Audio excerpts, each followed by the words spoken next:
Assalamualaikum dan salam sejahtera kepada bangsa mekanika. Dalam video kali ini kita nak bercerita tentang 8 motosikal baru yang akan masuk Malaysia. Yelah, tahun 2023 ni tinggal berapa hari. Memang dah tak lama dah nak habis, dah masuk tahun 2024. Jadi eloklah kita cerita motosikal apa yang nak masuk Malaysia supaya korang sempat nak menabung dulu.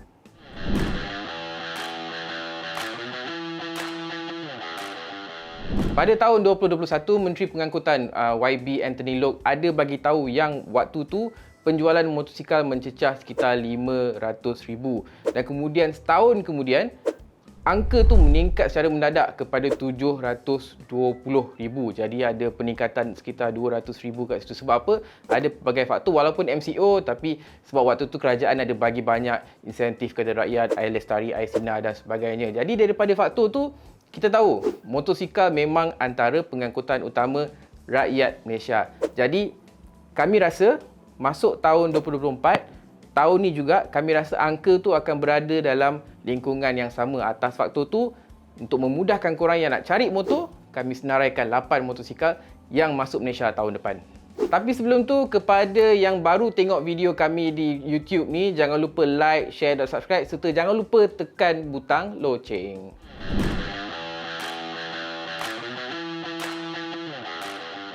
Nombor 1, Suzuki GSX 8R. Kenapa kami tahu motor ni akan masuk Malaysia? Sebabnya Suzuki Malaysia sendiri yang maklumkan pada kami, tapi secara PM tepi lah, dia tak bagi tahu secara rasmi. Dan kemudiannya Suzuki Malaysia memang terkenal dengan membawa masuk semua jenis model. Mereka tak ada select-select macam jenama Jepun lain tu. Okey, so Suzuki GSX-R merupakan model keempat yang dikuasakan enjin parallel twin 776cc baru daripada Suzuki. Jadi selepas Suzuki GSX 8S, Suzuki V-Strom 800 dan 800DE, Suzuki GSX 8R ni merupakan model keempat dikuasakan platform baru ni. Jadi motor ni dikuasakan enjin yang sebenarnya platform baru dibangunkan Suzuki. Platform ni sebenarnya cukup unik. Sebab apa? Sebab Suzuki sebelum ni menaruh kepercayaan kepada platform V-Twin. Kita tahu V-Twin dah agak lama dalam pasaran daripada Suzuki. Kita ada SV650 dan kita juga ada V-Strom 650. Abang beras pakai SV650. Dia tak tahu enjin tu sebenarnya tak lama lagi dah obsolete. Jadi payahlah dia nak cari spare part. Minta maaf lah abang beras, kena upgrade cepat-cepat lepas ni. Jadi Suzuki GSX 8R ni merupakan motosikal segmen sports bike. Dia walaupun sports bike tapi dia lebih tengah-tengah antara sports bike dan juga naked bike. Sebab walaupun dia ada fairing tapi fairing dia tak penuh dan riding ergonomics dia pun jenis menegak. Apa yang saya suka tentang enjin ni sebenarnya adalah firing order dia. Dia pakai 270 degree crank. Jadi walaupun parallel twin tapi karakter enjin dia masih lagi sama macam V-Twin. Power dia sekitar sama juga, 81 horsepower dan 78 Nm torque. Memang keempat-empat model yang pakai enjin ni tak ada perubahan kuasa, kesemuanya sama. Dan in terms of performance, memang pada saya enjin ni memang cukup bagus. Tapi itulah sebab sebelum ni kita cuma ada versi naked dan versi touring. Saya rasa versi super sport yang ada fairing ni memang ada buyer di Malaysia.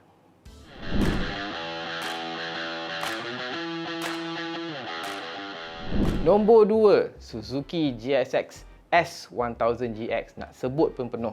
Motor ni memang confirm akan masuk Malaysia. Apa yang kami diberitahu, motor ni akan lancarkan di sini sekitar bulan 3 macam tu. Sebab apa kami tahu? Sebabnya beberapa media tempatan telah pun terbang ke Portugal baru-baru ni untuk tunggang uji GSX S1000GX ni. Tapi sayangnya kita orang tak terpilih. Okey, so motor ni memang motor baru. Bakal bersaing dengan Kawasaki Versys 1000, BMW S1000XR, dan juga Yamaha Tracer 9GT. Ini adalah motosikal sport touring serba baru daripada Suzuki. Jadi ini adalah sesuatu segmen yang baru untuk mereka. Motor ni juga unik sebab apa? First motosikal Suzuki yang ada semi-active suspension. Jadi jajan dia memang banyak. Quick shifter lah, electronic cruise control lah dengan traction control. Jadi ini antara model yang memang kami tunggu-tunggu untuk masuk pasaran kita.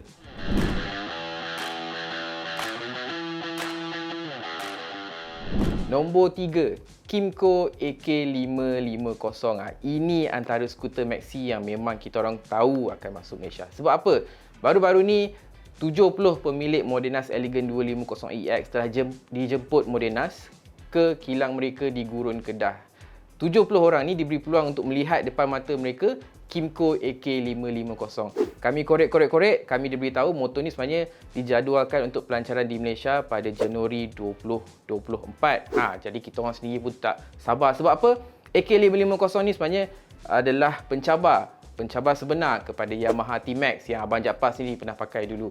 Okey, tapi AK550 ni sebenarnya lebih berkuasa sebab dia menghasilkan 51 horsepower berbanding T-Max yang sekitar hanya 48 horsepower. Tapi T-Max lebih ringan dan torque dia lebih tinggi. Tapi ciri premium yang ada pada AK550 ni memang cukup mengagumkan. Dia ada cruise control, traction control, okey, adjustable windshield. Jadi itu antara ciri yang ada pada AK550 ni. Dan yang bestnya sudah tentulah motor tu dibawa masuk oleh Modena selaku pengedar rasmi. Harga dia mesti jauh lebih rendah berbanding T-Max. T-Max kita RM74. RM74 pula. Okey. T-Max harga dia RM74,000 tapi jangkaan bagi harga Kymco AK550 ni adalah sekitar RM55,000 ke RM60,000. Walaupun harga dia masih keras tapi sekurangnya dia punya nilai tu lebih rendah berbanding T-Max yang pada saya RM74,000 tu agak tak masuk akal lah.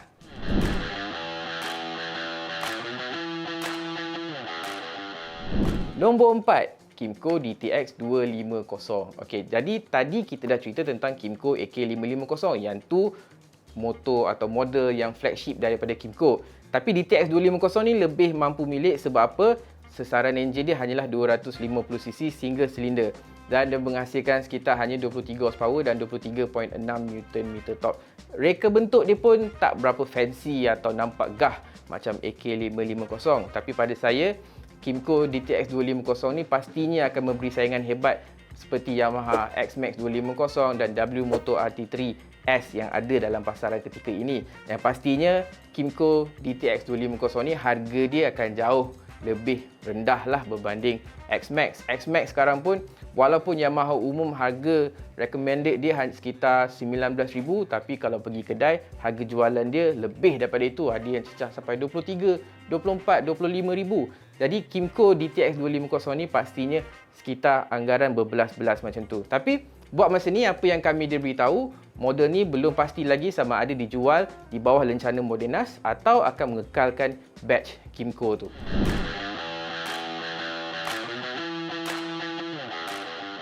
Nombor 5, Modenas Ninja ZX25RR. Model ni sebenarnya patut masuk pasaran Malaysia tahun 2023 tapi atas pelbagai faktor Modenas tangguh dan dibawa ke tahun depan. Saya tak berapa excited sangat model ni. Sebab apa? Sebab various standard yang ada dijual sekarang ni dah dapat package yang serba-serbi mengagumkan. First, kita dapat fork depan Showa SFFPP 37mm. Okey, itu memang spek yang cukup tinggi. Market lain dia datang dengan fork berbeza yang spek lebih rendah. Jadi kat situ kita dah adalah satu bonus daripada Modenas.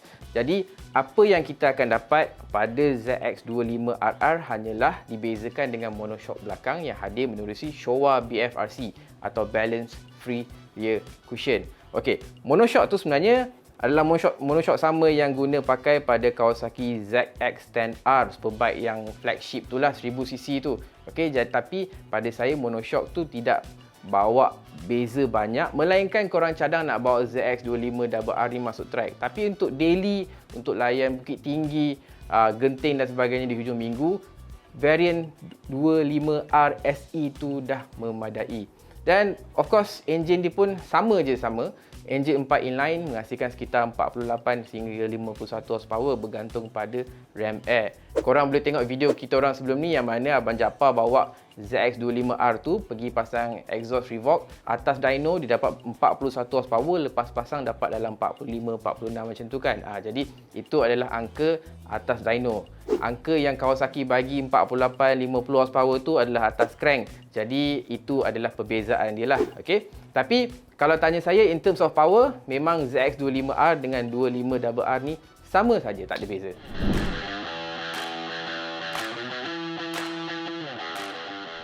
Nombor 6, Ducati Multistrada V4 RS. Okey, bagi korang yang mengikuti perkembangan Ducati, korang pasti tahu hujung tahun Ducati ada mengadakan satu program yang dinamakan Ducati World Premier 2023. Jadi Ducati World Premier ini adalah fungsi yang mana Ducati akan siarkan atau pamerkan model baru yang akan datang pada tahun berikutnya. Dalam kes ni Ducati Multistrada V4RS.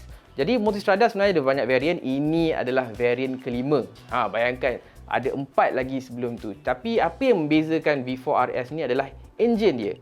Varian 4 yang ada Multistrada ni, V4, V4S, V4S Rally dan V4S Grand Tour, mereka ni guna pakai enjin Gran Turismo V4, enjin baru. Tapi yang pada Ducati Multistrada V4RS ni, dia pakai enjin Desmo Sedici Stradelli V4. Ya, enjin sama yang ada pada Ducati Panigale 1103cc. Jadi dia menghasilkan sekitar 180 horsepower dan 118 Nm torque. Motor ni walaupun dia konsepkan sebuah jentera sport touring, tapi ciri dan komponen yang ada tu memang sebiji macam motosikal superbike. Sebab apa? Dia ada rear cylinder bank deactivation yang mana bila korang dalam keadaan idle, dia akan matikan silinder agar enjin tu kurang panas. Kemudian dia juga ada STM Evo SBK dry clutch, iaitu dry clutch yang sama ada Panigale V4 yang menghasilkan bunyi loceng tu, dia dah datang secara standard pada Multistrada V4RS ni. Lepas tu dia bersepah sana sini komponen carbon fiber, rim dia pakai rim 17 inci dan kemudian kita juga ada quick shifter dengan final ratio lebih pendek agar top speed dia lebih tinggi. Walaupun gaya sport touring, tapi motosikal ni secara teknikal dia adalah sebuah superbike.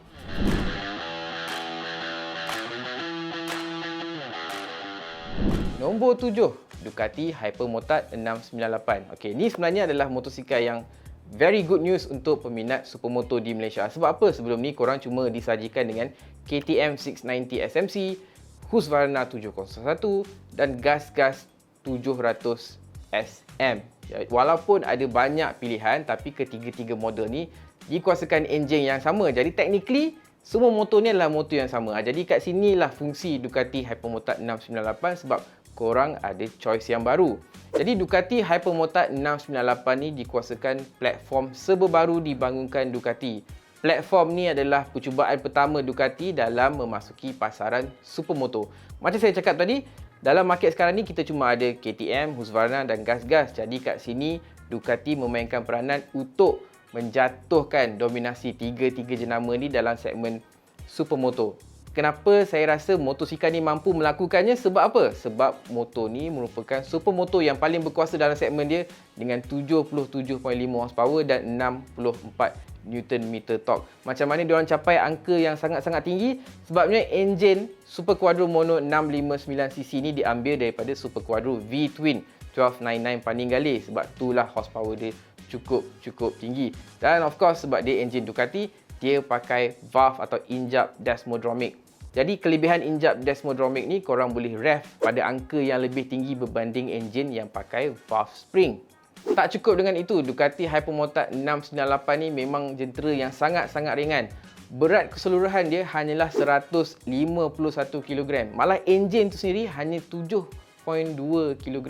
Jadi bayangkan power to weight ratio dia tu memang cukup bagus disebabkan motosikal ni ringan dan dipadankan dengan horsepower yang sangat-sangat tinggi. Tak cukup lagi, Ducati kata kalau rasa 77.5 horsepower tak cukup, pasang atau sumbai exhaust Terminoni, horsepower akan bump terus kepada 84.5. Saya sampai sekarang tak faham macam mana Ducati berjaya lakukan benda tu, tapi itulah hakikat dia.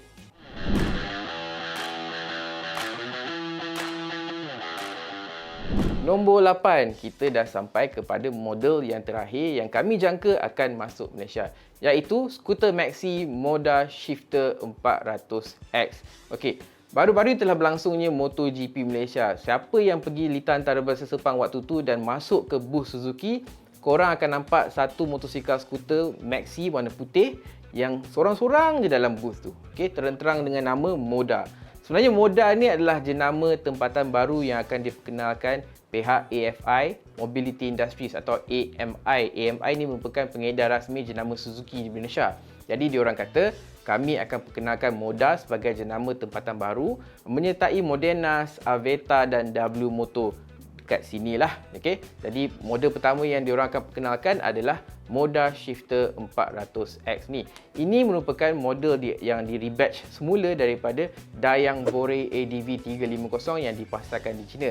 Di beberapa pasaran lain di Filipina dia pakai nama Bristol. Okey, skuter ni sebenarnya dia gaya adventure, lebih kurang macam ADV 160, ADV 350. Okey, yang bestnya dia ada ciri keselamatan yang ekstra. Dia ada dashcam depan dan juga belakang seperti W Moto RT3S. Okey, tapi itulah, walaupun nama dia 400X, tapi enjin dia hanyalah 330cc satu silinder yang menghasilkan sekitar 29.1 horsepower dan 33.5 Nm torque. Tapi yang saya suka on paper, Moda dakwa skuter Max ini boleh mencapai top speed sekitar 138 km sejam. On paper tu maknanya dia lebih laju berbanding Yamaha X-Max lah. Tapi macam kita tahu, X-Max adalah 250cc. Dan kemudian dia ada spek-spek lain yang saya rasa agak impresif seperti ABS dui saluran, tangki yang sangat-sangat besar sebenarnya, 17.4 liter. Ya, memang korang boleh senang-senang pergi lebih daripada 400 km sekali isi. Tapi itulah apa yang kami diberitahu pada waktu tu. Pihak AMI tak tahu lagi sama ada model ni akan dipasarkan secara SKD atau CBU, yang mana kami harap secara SKD lah supaya harga dia jauh lebih mampu milik. Jadi itu adalah 8 motosikal yang berjaya kami kenal pasti akan masuk pasaran Malaysia pada tahun depan 2024. Mesti lepas dah tengok 88 model tu, korang mesti tanya, Kapcai tak ada ke? Sayangnya Kapcai tak ada. Sebab apa? Kalau ada pun hanyalah kejuruteraan cover set. Tukar warna je dah 3, 4, 5 tahun. Model yang sama. Itu kena tanya pengeluar kenapa tak ada model Kapcai baru. Apapun, kami di sini berharap info yang disampaikan ni mampu membantu anda kat luar sana untuk membuat perhitungan model mana yang sesuai korang nak upgrade atau nak beli. Terutamanya bagi korang yang rasa nak try motosikal 250cc ke atas. Mana tahu kerajaan akan umum lesen B2 auto naik B full. Inilah masa dia untuk korang beli motor-motor besar, kan? Jadi sampai di sini je lah video kami. Jangan lupa untuk like, share dan subscribe video ni, dan jangan lupa juga untuk tekan butang loceng.